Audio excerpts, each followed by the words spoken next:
Welcome to doctor PM times. நான் உங்களின் நண்பன் டாக்டர் முருகேசன் பேசுகிறேன். நண்பர்களே, இந்த பதிவில் நாம் சர்க்கரை நோய் வந்தவர்கள் காமனாக என்னென்ன அறிகுறிகள் இருக்கும், அவங்க என்ன தொந்தரவு உபாதைகள் அவங்களுக்கு இருக்கோ, நம்மளுக்கு டயபெட்டிஸ் வந்துருச்சா வள்ளியான்னு எப்படி உடனே கண்டுபிடிக்கிறது அப்படிங்கிறது உங்களுக்கு சொல்லித்தரேன். யூஸ்வலாக நான் பார்த்த வரைக்கும் என்னோடய பேஷண்ட்ஸ்க்கு சர்க்கரை நோய் வந்தவங்களுக்கு முதல் அறிகுறினா எக்ஸ்ட்ரீம் டயர்ட்னஸ். அவங்களுக்கு ஒரு விதமான களைப்பு, அவங்களோட நடைமுறை வாழ்க்கையில் தேவைப்படுற உழைப்பை அவங்களால கொடுக்க முடியாது. அவங்களால ஒரு பஸ் ஏறி வேலைக்கு போகிறது, சாயந்தரம் வரைக்கும் வேலை செஞ்சுட்டு வீட்டுக்கு வர்றது, அந்த மாதிரி ரொட்டீன் லைஃப்பிலான வேலைகள் செய்யும்போதே அவங்களுக்கு மிக அதிகப்படியான ஒரு களைப்பு, ஒரு டயர்ட்னஸ், படுத்துக்கணும் போல் உணர்வு, உடம்பு வலி போன்றவை எல்லாம் முதல்ல வரும். ஸோ ஏன்னா அவங்களுக்கு தேவையான எனர்ஜி கிடைக்கிறதில்ல. டயபெட்டிஸில் என்ன நடக்குது, பிளட்டில் குளுக்கோஸ் இருக்குது, பட் அந்த குளுக்கோஸ் ஆகப்பட்டது செல்லுக்குள்ளே போய் எனர்ஜியாக யூஸ் பண்ணுறதுக்கு இன்சுலின் தேவைப்படும். அந்த எதர் இன்சுலின் குறைபாடுனாலையோ இல்லை இருக்கிற இன்சுலின் சரியாக வேலை செய்யாதங்காட்டியோ தான் நம்மளுக்கு டயபெட்டிஸ் வருது. ஸோ அவங்களுக்கு பிளட்டில் குளுக்கோஸ் இருந்தாலும் அந்த குளுக்கோஸு செல்லுக்குள்ளே போக முடியாத நிலைமையினால் அவங்களுக்கு செல்லுகளுக்கு தேவையான எனர்ஜி கிடைக்கிறதில்ல. இது எல்லா செல்லுக்கும் பொருந்தும். உச்சந்தலை முதல் உள்ளங்கால் வரை இருக்கிற பில்லியன்ஸ் ஆஃப் செல்லுக்கு தேவைப்படுற எனர்ஜி கிடைக்கிறதில்ல. அதனால் அவங்களுக்கு முதல் வருவது அதிகப்படியான களைப்புணர்வு, ஒரு யூஸ்லெஸ்ஸாக ஃபீல் பண்ணுவாங்க, கான்ஃபிடெண்ட்டாக இருக்க மாட்டாங்க. அவங்களால நடைமுறை வாழ்க்கையே கரெக்டாக ஒரு சுறுசுறுப்பாக ஒரு புத்துணர்ச்சியோட உற்சாகமாக இருக்க முடியாது. காலையில் கொஞ்சம் நேரம் உற்சாகமாக இருந்தாலும் கொஞ்சம் நேரத்துலேயே டயர்டாயிருவாங்க. அது சாயந்தரம் ஆகும்போது உடனே போய் படுத்துக்கணும்னு தோணும். அவங்களால ஒரு நார்மலாக அவங்க இயற்கையோட இணைந்து விளையாடவோ இல்லை அவங்களோட ரொட்டீன் கடின உழைப்பை கொடுக்கவோ முடியாது. So they will feel useless. அதுதான் முதல் அறிகுறி. ரெண்டாவது, அதிகப்படியான பசி. அதாவது ஒரு காலையில் ஒரு பிரேக்ஃபாஸ்ட்டுக்கு ஒரு 4 இட்லி சாப்பிட்றாங்கன்னு வைங்க 9 மணிக்கு, அவங்களுக்கு நடுவில் ஒரு 12 மணிக்கு தாங்க முடியாத பசி ஏற்படும். மற்றவங்களால நார்மல் பர்சனுக்கு அவங்களால அந்த பசியை பொறுத்துக்கிற அளவுக்கு தான் இருக்கும். பட் இந்த டயபெட்டிஸ் வந்தவங்களுக்கு இல்லை வரப்போகிறவங்களுக்கு பசி வந்து ரொம்ப அதிகமாக இருக்கும். சாப்பிடாம அவங்களால எந்த வேலையும் செய்ய முடியாது. அவங்க என்ன பண்ணுவாங்க, உடனே போய் உணவு பரிமாறின உடனே கபக் அவங்க சாப்பிட்றத பார்த்தாலே தெரியும், கவலமாக எடுத்து விழுங்குவாங்க, வேகமாக சாப்பிடுவாங்க. ஏன்னா அந்த பசி இயலாமை அதில் வந்து வேகமாக சாப்பிடுவாங்க. சாப்பிட்ட உடனே அவங்களுக்கு வேர்த்து பூத்து போயிடும். சாப்பிட்டோன்னே ஒரு அபரிதமான களைப்பு வரும். உடனே கொஞ்சம் நேரம் படுத்து தூங்குவாங்க.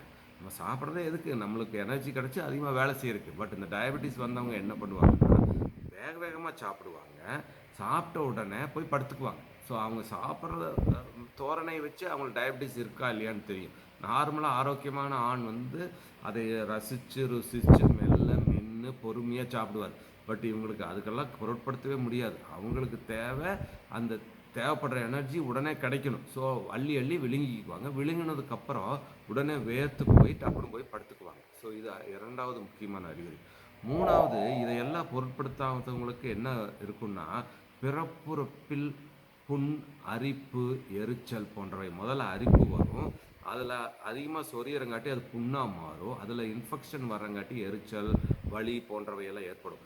ஸோ பிறப்புறுப்பில் ஒரு ஆணாகட்டும் பெண்ணாகட்டும், பெலனைட்டிஸ், வல்வோவெஜனைட்டிஸ் என்று சொல்வார்கள், பிறப்புறுப்பில் அவங்களுக்கு அரிப்பு, புண் போன்றவை ஏற்பட்டால் அது சர்க்கரையோட அறிகுறி. ஏன்னா அதிகமாக அவங்க யூரினில் சுகர் போகிறங்காட்டி அந்த சுகர் போய் டெபாசிட் ஆகுங்காட்டி எங்கெல்லாம் குளுக்கோஸ் இருக்குதோ அந்த இடத்துல எல்லாம் கிருமி தொற்று ஏற்படுவது ஈஸி.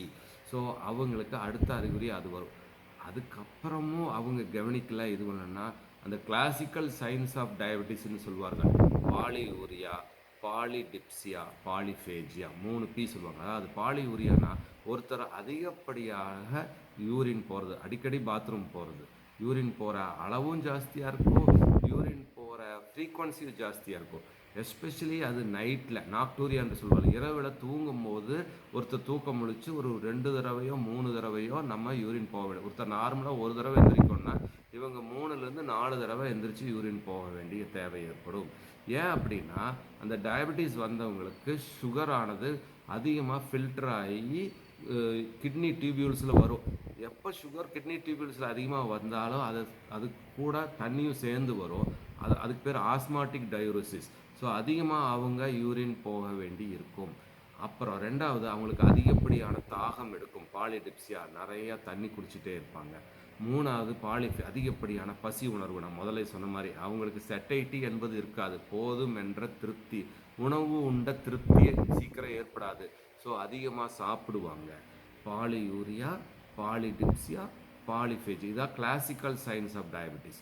அது இல்லாமல் அவங்க காம்ப்ளிகேஷன்ஸ் வர அளவுக்கு ஆயிடுச்சுன்னா அதுக்கான அறிகுறிகள் தேர்ப்படும். அதாவது கண் பார்வை மங்கும், கை கால் பாதங்களில் எரிச்சல், இரவு நேரங்களில் எஸ்பெஷலி அந்த கால் எரிச்சல், ஒரு நம்னஸ் போன்றவை.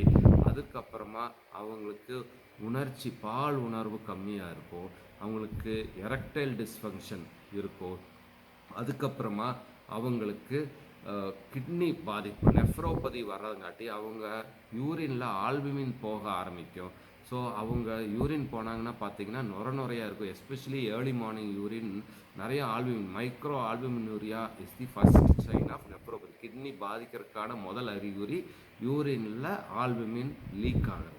ஸோ அது லீக் ஆகிறதுனால நம்ம பேனில் பார்த்தீங்கன்னா அவங்க யூரின் போனாங்கன்னா நுரையாக இருக்கும், அதிகாலையில் பாஸ் பண்ணுற முதல் யூரின் எஸ்பெஷலி. ஸோ இந்த அறிகுறிகளோடையும் வருவாங்க காம்ப்ளிகேஷன்ஸ்னால். இது இல்லாமல் அவர்களுக்கு ஒரு இனிப்பு மேலே ஒரு கிரேவிங், அவங்க இனிப்பே சாப்பிடக்கூடாது, பட்டு இனிப்பை பார்த்தாலே அவங்களுக்கு கட்டுக்கடங்காத ஒரு ஆசை இருக்கும். ஸோ நிறையா இனிப்பு சாப்பிடணுங்கிற ஒரு ஆசை இருக்கும். அப்புறம் எப்போவுமே அவங்களுக்கு ஒரு இரிட்டபிலிட்டி இருக்கும், கான்சன்ட்ரேஷன் இருக்காது, அவங்களோட தொழில்லையோ படிப்புலேயோ அவங்களோட பிஸ்னஸ்லேயோ கவனம் செலுத்தி முன்னேற முடியாது. இது பெரியவங்களுக்கு இருக்கிற அறிகுறி.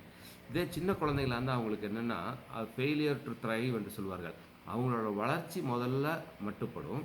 ரெண்டாவது சடன் லாஸ் ஆஃப் வெயிட், ஒரு 2-3 மாத காலங்களுக்குள்ளேயே ஒரு 5-6 கிலோவுக்கு மேலே குழந்தைங்க குறைஞ்சிருவாங்க. அதுக்கப்புறம் பார்த்திங்கன்னா அந்த குழந்தைகளுக்கு திடீர்னு sudden unexplained loss of consciousness, ஞாபகம் இல்லாமல் திடீர்னு மயக்கமாகி விழுங்குங்க அந்த குழந்தைங்க. ஸோ இது அடுத்தது அவங்களாலையும் படிப்பில் சரியாக கான்சன்ட்ரேட் பண்ண முடியாது, அவங்க மார்க்கெல்லாம் குறையும். அப்புறம் அடிக்கடி அவங்களுக்கு சளி காய்ச்சல் போன்றவை வரும். அவங்க எப்பவுமே ரொம்ப ஒல்லியாக இருப்பாங்க, அடிக்கடி சளி காய்ச்சல் வரும், ஒரு எனர்ஜி இல்லாமல் இருப்பாங்க, ஒரு கவனம் இல்லாமல் இருப்பாங்க, அவங்களால கேட்குற கேள்வியை கிரகிச்சு உடனே பதில் சொல்ல முடியாது, அவங்க ரிஃப்ளெக்ஸஸ் எல்லாம் மட்டாக இருக்கும், குறும்பு பண்ணாது, குழந்தை ஓடி ஆடி விளையாடாது, ஒரு இடத்துல அமைதியாக இருக்கும், அதிகப்படியாக தூங்கும், ஒரு சோம்பலாக இருக்கும். வளர்ச்சி, மற்ற குழந்தைகளோட வளர்ச்சி பார்க்கும்போது அவங்களோட ஹைட்டு ஆக முடியாது, உடம்பும் பிடிக்காது. ஸோ இதெல்லாம் இருந்தாலே நாம் உடனே கவனித்து அந்த குழந்தைக்கு சர்க்கரை நோய் இருக்குதா இல்லையா அப்படின்னு கண்டறிவது நல்லது. ஸோ இதுதான் common signs and symptoms of diabetes. பெரியவங்களுக்கு வர தொந்தரவாக இருந்தாலும் சரி, குழந்தைகளுக்கு வர தொந்தரவாக இருந்தாலும் சரி. நன்றி.